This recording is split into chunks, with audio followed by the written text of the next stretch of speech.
مسجدوں سے loud speaker ہٹائے جائیں گے، بھارت میں مسلمانوں کا برا حال اب کیا ہوگا؟ جی ہاں دوستو، مغربی بنگال کے مرشد آباد سے بہت بڑی خبر اس وقت میں سامنے آ رہی ہے۔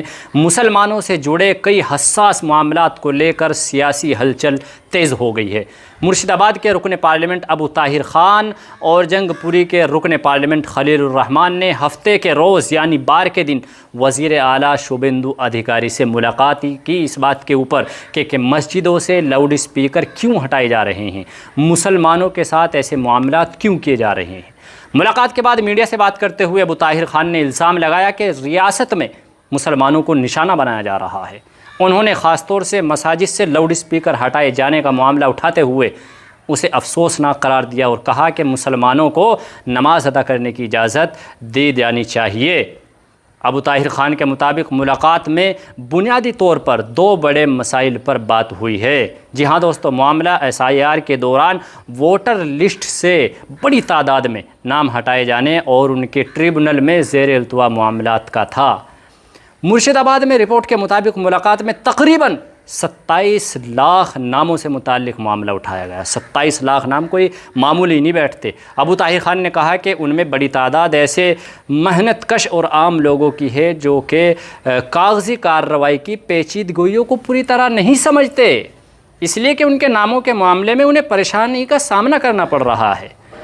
اور لاؤڈ اسپیکر مساجدوں سے ان کا کہنا تھا کہ ناموں میں اسپیلنگ یا حروف کی معمولی غلطیوں جیسے معاملات کی وجہ سے بھی لوگوں کو مشکلات پیش آ رہی ہے اور بعض افراد کو سرکاری سہولیات حاصل کرنے میں بھی پریشانی کا سامنا کرنا پڑ رہا ہے، اور یہ بہت سارے لوگوں کے ساتھ پیش آیا ہے۔ اب یہ SIR کا جب معاملہ چل رہا تھا کہ چھوٹی چھوٹی سی غلطیاں ان کے کاغذات میں ڈاکومنٹ میں تھی۔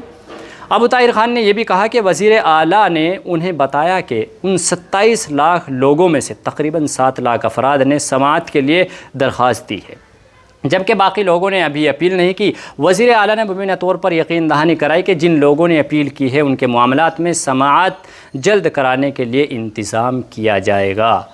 یعنی ایک طرف مساجد کے لاؤڈ اسپیکر اور نماز کا مسئلہ اٹھایا گیا، تو دوسری طرف SIR کے تحت ووٹر لسٹ سے نام ہٹائے جانے کا معاملہ بھی حکومت کے سامنے رکھا گیا ہے مغربی بنگال کے اندر۔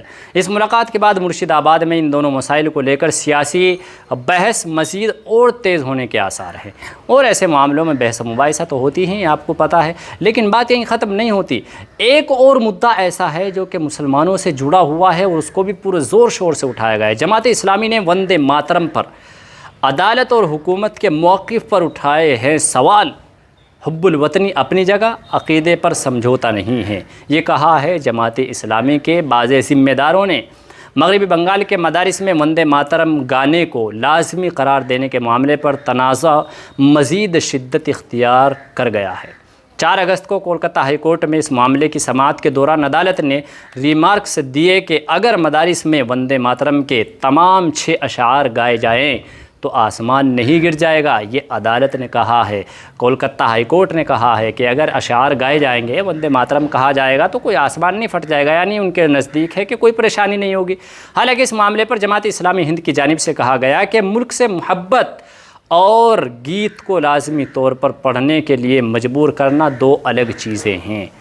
جماعت کے موقف کے مطابق اگر کوئی شخص وندے ماترم کے ان اشعار کو پڑھنا چاہتا ہے جن سے اس کے عقیدے کا ٹکراؤ نہیں ہوتا تو اسے پڑھنے میں کوئی حرج نہیں، لیکن جن مسلمانوں کے لیے اس کے بعض الفاظ توحید اور اسلامی عقیدے سے متصادم ہیں انہیں لازمی طور پر پڑھنے پر مجبور کرنا درست نہیں ہے، جماعت اسلامی کے بعض ذمہ داروں کا کہنا ہے، اور حقیقت بھی یہی ہے۔ جماعت کی جانب سے یہ بھی کہا گیا کہ وندے ماترم کو ملک کے قومی گیت کی حیثیت حاصل ہے، لیکن اس سے پڑھنا لازمی قرار دینا ایک الگ معاملہ ہے۔ تنظیم نے حکومت سے مطالبہ کیا کہ اس معاملے پر دوبارہ غور کیا جائے اور مذہبی آزادی باہمی احترام کو برقرار رکھا جائے۔ یہ تنازع اس وقت شروع ہوا جب مغربی بنگال حکومت نے ریاست کے مدارس میں صبح کی اسمبلی کے دوران وندے ماترم گانا لازمی قرار دیا۔ اس فیصلے کو چیلنج کرتے ہوئے کولکتہ ہائی کورٹ میں عرضی بھی دائر کی گئی، لیکن کولکتہ ہائی کورٹ میں کیا ہوا؟ جماعت اسلامی کے مطابق اصل مسئلہ حب الوطنی کا نہیں بلکہ آزادی ضمیر اور مذہبی عقیدے کا ہے۔ تنظیم کا کہنا ہے کہ کسی مسلمان کو ایسے الفاظ پڑھنے پر مجبور نہیں کیا جانا چاہیے جنہیں وہ اپنے مذہبی عقیدے کے خلاف سمجھتا ہے۔ جماعت کا سوال صاف ہے، ملک سے محبت ثابت کرنے کے لیے کیا کسی شہری کو اس کے عقیدے سے ٹکرانے والے الفاظ پڑھنے پر مجبور کرنا ضروری ہے؟ تو انہوں نے یہ بھی سوال اٹھائے ہیں، اور واضح رہے کہ اس معاملے میں دیگر مسلم تنظیمیں بھی اعتراض کر چکی ہے، چاہے وہ جمعیت علماء ہند ہو، چاہے وہ اور کوئی ہو، اور ان کا کہنا ہے کہ مذہبی آزادی اور ضمیر کی آزادی کو مد نظر رکھنا چاہیے۔ تو یہ بھی ایک بہت بڑا سوال اس وقت میں چل رہا ہے کہ وندے ماترم کو جو گانا لازمی قرار دیا جا رہا ہے، لیکن اس میں کچھ چیزیں ایسی نظر آ رہی ہے کہ جن کا تعلق عقیدے سے ہے، جن کا تعلق ایسی چیزوں سے ہے کہ توحید سے ہے۔ تو جمعیت علماء ہند جو مسلمانوں کی ہندوستان کی سب سے بڑی تنظیم ہے، انہوں نے بھی اس کے اوپر اپنا موقف رکھا ہے، جماعت اسلامی نے بھی اپنا موقف رکھا ہے، اور دیگر لوگوں نے بھی اپنا موقف رکھا ہے کہ اس کو لازمی قرار دینا نہیں چاہیے۔ بھئی اگر کسی کو پریشانی نہیں ہو رہی ہے اور کچھ اس کے اشعار ہیں جن سے توحید کے اوپر، عقیدے کے اوپر کوئی اثر نہیں پڑتا ہے، تو ان اشعاروں کو پڑھ لیا جائے، لیکن جن سے فرق پڑتا ہے ان کو نہ پڑھنے دینا ہی چاہیے، اس کے اوپر پڑھنے کے اوپر مجبور نہیں کرنا چاہیے۔